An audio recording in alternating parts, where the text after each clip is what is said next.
Maria ka, isang tuyo sirye, may dalang mabahong, puting kabayo. Nagbigti daw ang kanyang asawa sa puno ng kamatis. Si tatay, tumatay pa anak. Ibinuhos ang muriatic acid sa panis na kanin.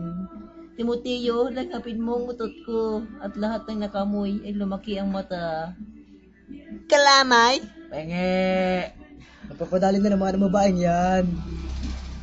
Dan, dato itim. Lakmay, maho.